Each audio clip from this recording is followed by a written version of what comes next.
Tövəndə dehqonlarga sunduğunum Daron Ajamoğlu bilan James Robinsonning dunyoviy mashhur asri Davlatlar, ya'ni millatlar nemishqa halok bo'ludi nomli kitobidan haftalik tarjima.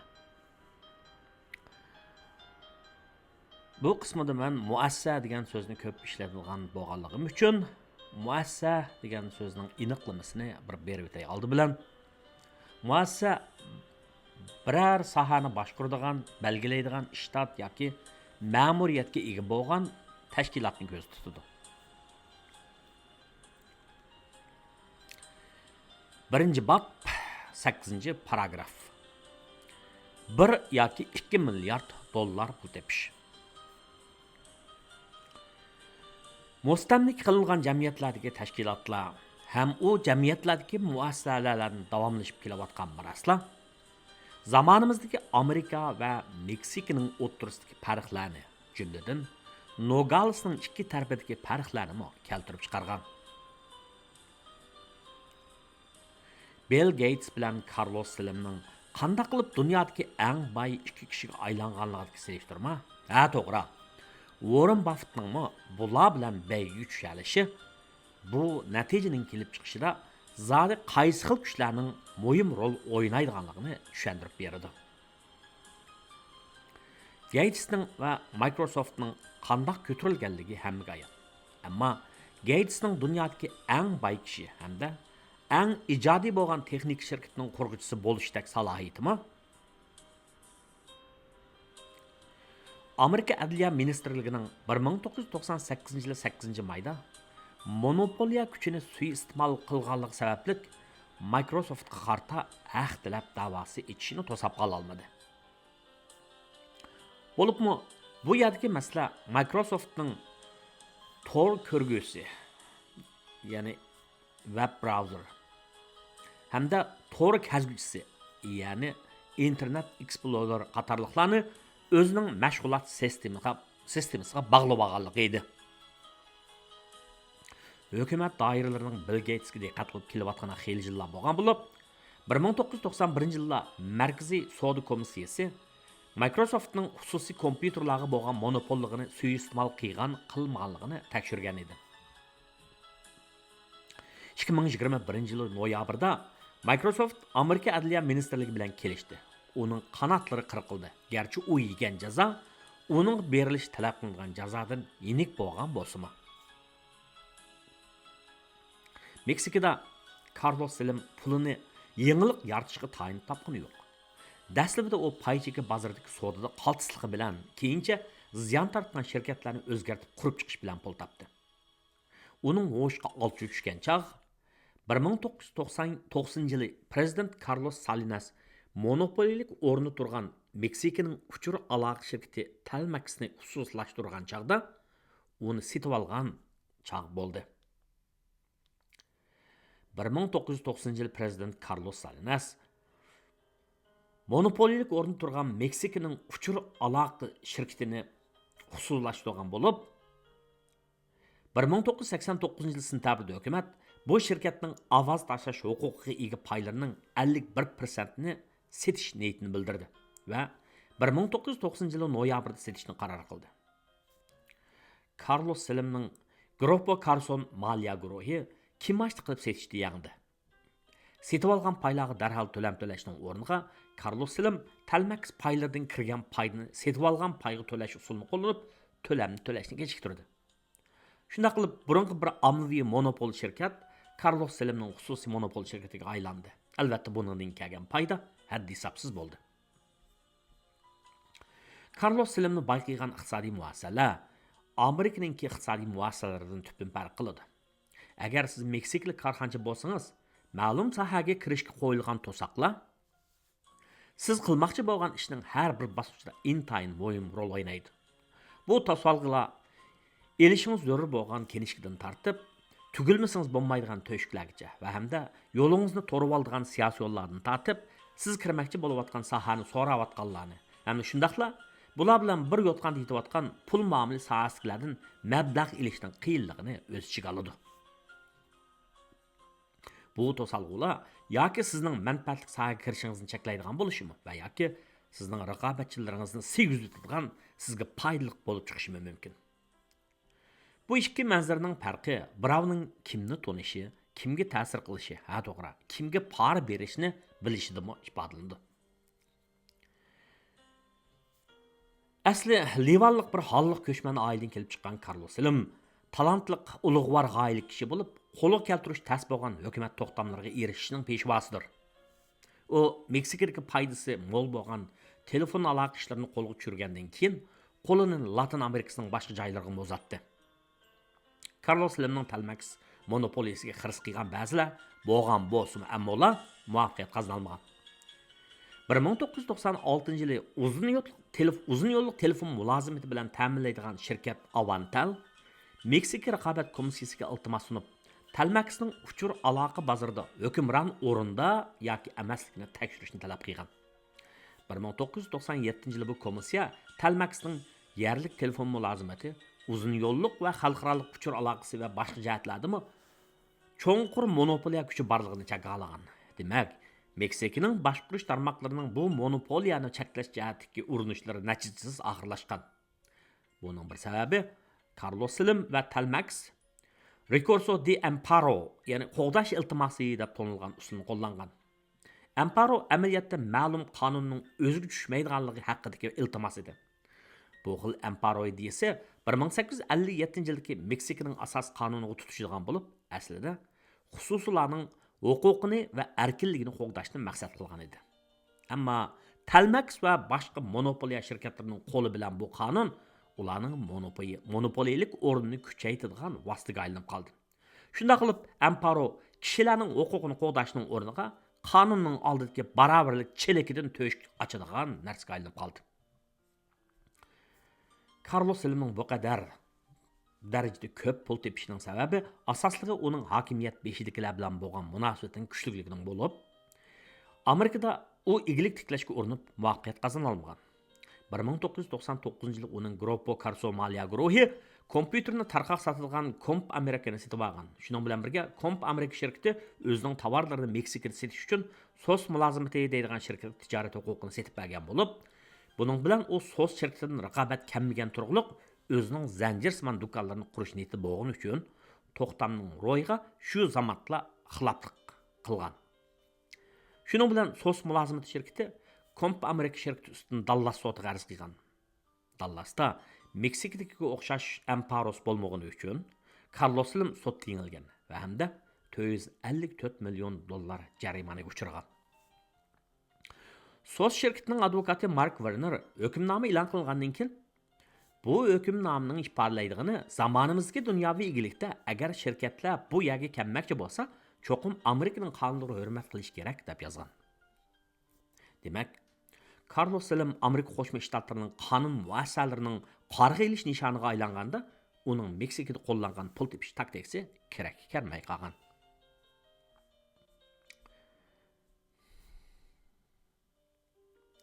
Birinchi bob 9-paragraf. Dunyoning tangsizligi haqidagi nazariyaga qarab siljish. Biz tangsiz bir dunyoda yashayotamiz. Davlatlar o'rtasidagi farqmi Nogalsning ikki tarafidagi farqlarga o'xshaydi. Bu farqlarning ko'lami cho'ngroq faqat. Boy davlatlardagi kishilar sog'lomroq, uzunroq yashaydi. Ham yaxshiroq ma'rif tarbiyasi ko'rdi. Shundaqla hayot ularning tanlashlari ko'proq bo'lib, bu damlikni tartib xizmat fursatlargacha bo'lgan nurg'un ishlarda namorat davlatlardagi kishilar tushida ko'rishni orzu qiladigan qulayliklarga ega. Boy davlatlardagi kishilar qatanglari bo'lmagan siyliq yo'llarda mashina haydaydi. Uylarda hojatxona, tok va suvlar bo'ladi.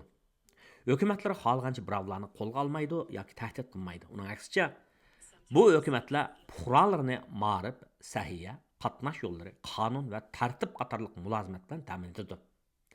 Gavdlik bo'lgan yana bir ish, saylamlarda bilet tashlaydigan fuqarolar davlatlarning siyosiy jihatda qaysi yo'nalishga qarab mengishiga qarata o'zlarining ovozini chiqara oladi.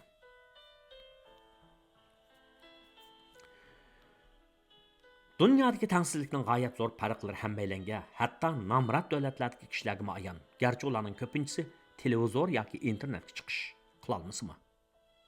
Kishilarni Rio Grandeni va yoki O'rta dengizni qonunsiz holda kesib o'tib, boy davlatlarga berib, shu yerlardagi turmush saviyasiga va fursatlarga erishishga haydakchilik qilayotgani ularning xiyoli bilan reallikning o'ttirisiga farqlardir. Bu tangsizlikning natijasi nomrod davlatlarda yashayotgan yak shaxslarga bo'lmaydi. U yana norozilik va o'chmanlikni paydo qilib, Amerika va boshqa davlatlarga nisbatan siyosiy ta'siri zo'r bo'lgan oqibatlarni keltirib chiqaradi. Bu farqlarning nima mavjudligi va ularni nimalarning paydo qilganligini tushunish bu kitobimizning markaziy nuqtasidir. Bu haqdagi tushunchalarni oydinlashtirish kitobimiz yetmoqchi bo'lgan maqsadlar emas.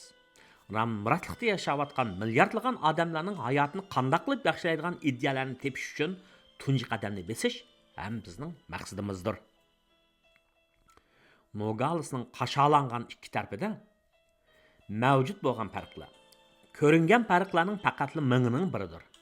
Garchi hamma tijoratlar qonunli bo'lib ketmasa-mu, ammo Amerika qo'shma shtatlari bilan tijorat qilishadigan Nogals aholisi xuddi halliq saniladigan Shimoliy Meksika aholisi bilan kirim jihati o'xshashroq bo'lib, yillik kirimi aram $5000 atrofida bo'lgan Meksikaning boshqa yerlariga aholi qaraganda xeyli boy keladi. Sonurag'a joylashgan Nogalsning nisbatan gullangan vaziyati Maquiladora ishlab chiqarish zavodlari, ya'ni ishlab chiqarish tannarxi tuvan bo'lgan chettal ig'dorchilik shirkatlar.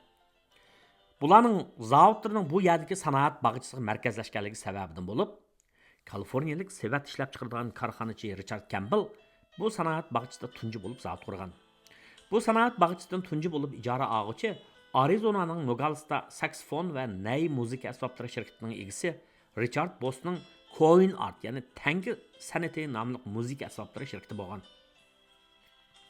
Undan keyin kompyuter simlari shirkati Memorex, doktorxonalar uchun kiyim tikilgan Avant shirkati, Amerikaning Sears shirkati uchun mashina to'qitish uylarining darvozasini avtomatik ochadigan ochiq ishlab chiqaradigan Chamberlain shirkati va kun nuridan saqlanadigan ko'zoynak ishlab chiqaradigan Grand shirkati hamda chamadon yasaydigan Samsonite shirkatlari bu yerga to'plashgan.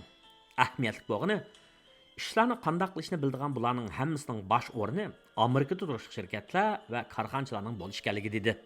Demak, Meksikaning boshqa yerlariga solishtirganda Sonoradagi Nogalsning bu xil gulnishi sirtdan, ya'ni chet eldan kelgan. Butun dunyoning boshqa yerlari bilan solishtirganda Amerika bilan Meksika o'rtasidagi farq nisbatan kichik. Tipik bir Amerika fuqarosining kirimi tipik bir Meksikalikning kirimiga solishtirganda 7 darajasi yuqori. Peruning fuqarolarining yoki Markaziy Amerika fuqarolarining kirimiga solishtirganda 10 darajasidan yuqoriroq. Tuvanki Sahara Afrikasining tipik bir fuqarosining kirimiga solishtirganda 20 darajasidan yuqoriroq. Mali, Etiopiya va Sierra Leone'dak nomrod Afrika davlatlarining fuqarolarining kirimiga solishtirganda 40 darajasidan yuqori. Asosligi Yevropa va Shimoliy Amerikadagi ham Avstraliya, Yaponiya va Yangi Zelandiya, Singapur va Janubiy Koreya ham Tayvanni o'z ichiga olgan kichik bo'lsa-mu ko'payib berayotgan boy davlatlarning fuqarolari dunyoning boshqa yerlariga kishilarga solishtirganda osmon zamin farqig'idak bayashatchilikdan bahra olib yashaydi. Arizonadagi Nogalsning Sonoradagi Nogalsga qaraganda nisbatan boy bo'lishining sababi oddiy. Bu bo'lsa-mu qashaning, ya'ni to'saqning ikki tarafidagi tubdan o'xshamagan muassasalarning Sonoradagi Nogals bilan Arizonadagi Nogals aholilari uchun o'xshamagan tirikchilik muhitini barliq keltirganligidandir. Bugungi kunda Amerikaning Meksika yoki Peruga qaraganda boy bo'lishi uning muassasalarining bo'libmi siyosiy va iqtisodiy muassasalarining siyosiyonlar, korxonchilar va shaxslar uchun mukofotlash ma'nosidagi ilhom berguvchi mazmunlarga ega bo'lganligidandir.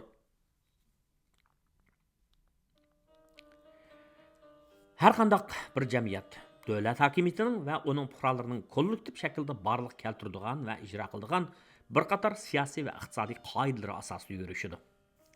Iqtisodiy muassasalar iqtisodiy rag'bat omillarini barliq keltiradi. Masalan, ma'rif tarbiyasidan bahramand bo'lish, omonat qo'yish va mablag' silish, ijodiyat orqali yangilik yaratish va yangi texnikalarni qo'llanish qatorliqlar. Kishilarning qaysi xil iqtisodiy muassasalarning ostida yashashni belgilaydigani siyosiy jarayonlar bo'lib, bu xil jarayonlarning qanday ilib berilishini belgilaydigani siyosiy muassasadir. Masalan, bir davlatda fuqarolarning siyosiyonlarni kontrol qilish qobiliyati va ularning qanday harakat qilishiga ta'sir ko'rsatganligini belgilaydigani siyosiy muassasalardir. Bu o'z navbatida garchi mukammal bo'lmasa-mu, siyosiyonlarning fuqarolarning vakili yoki emasligi, ularga ishinib bergan huquqni dafsanda qilib, cheriklashib, o'zining xurjunini to'ldiradigan turlarning keyindan paloqishib, fuqarolarga ziyon keltiradigan birisiga aylanib qoladigan yoki qolmaydiganligini belgilaydi.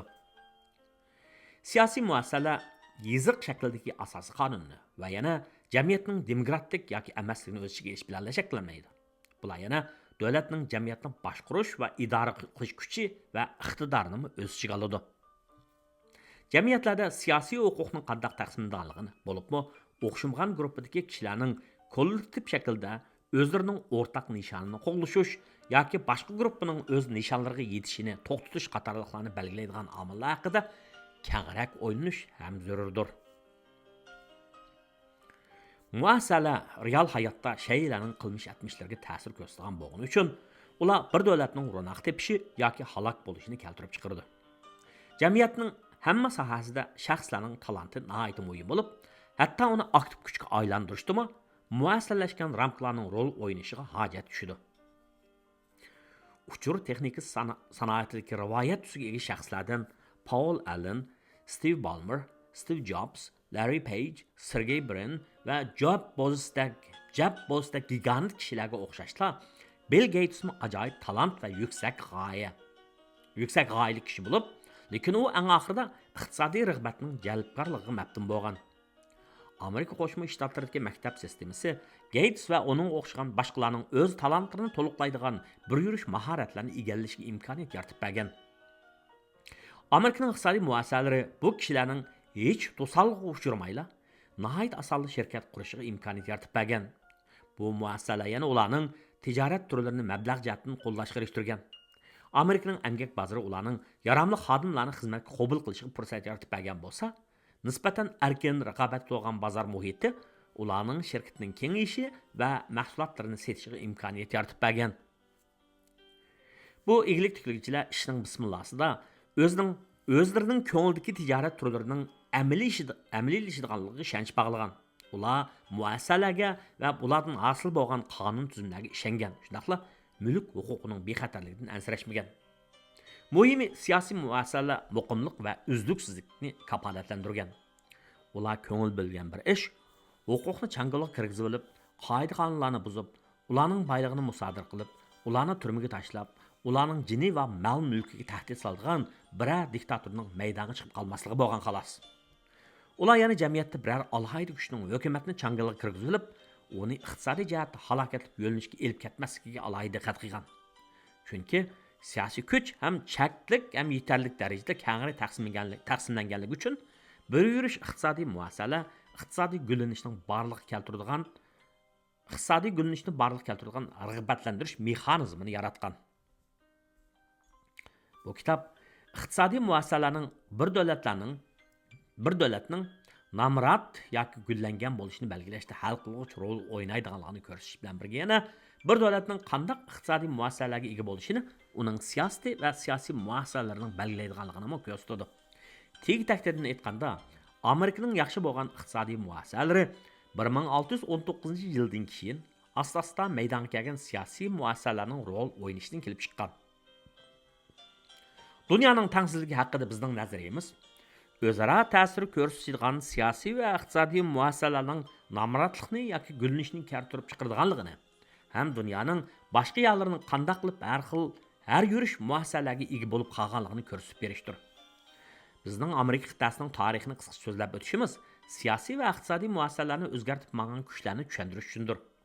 Bugungi muassasalarning o'xshamagan ravishda mavjud bo'lishi, ularning o'tmishga bog'liq bo'lib, muayyan jamiyat mushu muassasalar asosida ma'lum shaklda tashkillanib bo'lgan ekan, demak bu xil andiza o'zini buzmay davomlashishga moyildir.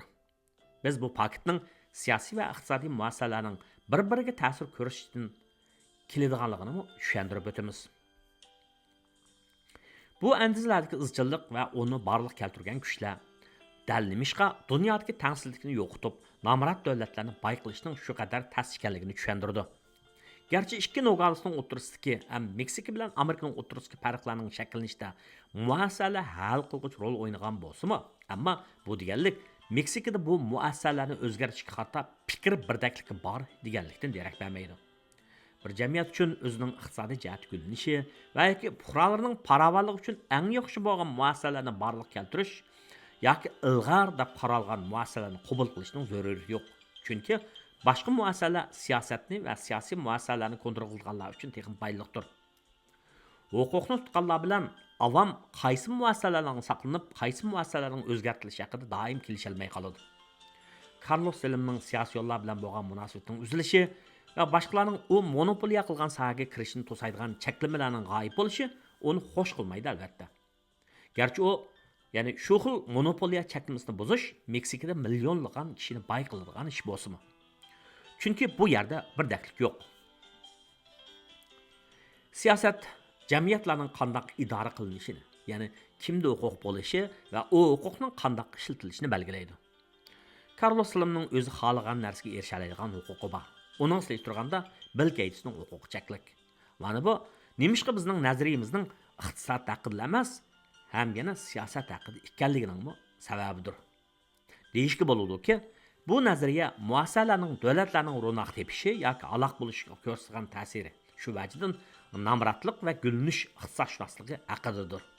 Bu nazariya yana muassasalarning qandoq belgilanganligi va vaqtning o'tishiga ergashib qandoq o'zgaradiganligi, bu muassasalarning qandoqsiga millionlagan odamlarga namratchilik va g'urbatchilik ilib kelgan taqdirdami o'zgarish hosil qila olmaydiganligini ko'z tutganligi uchun uni yana namratlik va gulnish siyosati haqidagi nazariya deb aytishga bo'ladi. Ikkinchi bobdan oldin xabar. Ikkinchi bob. Kerak kelmaydigan nazariyalar. Namrat davlatlarning namrat bo'lishi, ularning jug'rafiyasi yoki madaniyati yoki ularning rahbarlarining qaysi siyosatlarning fuqarolarni beytidganligini bilmaslikdan emas. Ikkinchi bob, birinchi paragraf kelar hafta suniladi. Rahmat.